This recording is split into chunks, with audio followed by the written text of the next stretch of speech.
Hello friend, আজকে বানাবো ঝাল ঝাল কাঁকড়া কষা।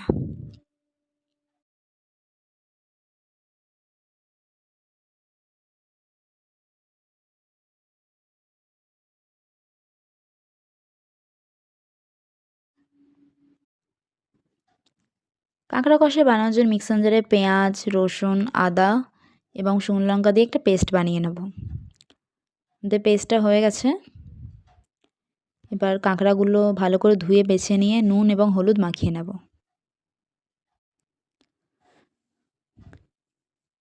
এরপর কড়াইয়ের মধ্যে সরষের তেল দিয়ে ওটাকে ভালো করে ভেজে নিতে হবে আমাদের।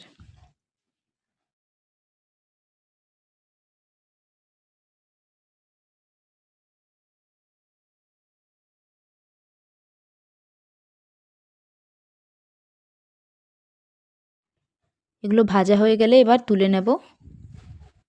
এখানে তুলে নিয়েছি এবং ওই তেলের মধ্যে গোটা গরম মশলা ফোড়ন দিয়ে পেঁয়াজ কুচি দিয়ে দিলাম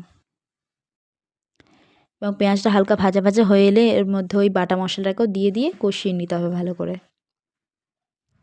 কষানো হয়ে গেলে পরিমাণ মতো জিরে গুঁড়ো, হলুদ গুঁড়ো এবং লঙ্কা গুঁড়ো দিয়ে কেটে রাখা টমেটো কুচিগুলোকেও দিয়ে নেড়েচেড়ে নিতে হবে। নেড়েচেড়ে নিয়ে দুটো কাঁচা লঙ্কা ফাটিয়ে দিলাম এবং স্বাদ মতো লবণ এবং চিনি দিয়ে দিলাম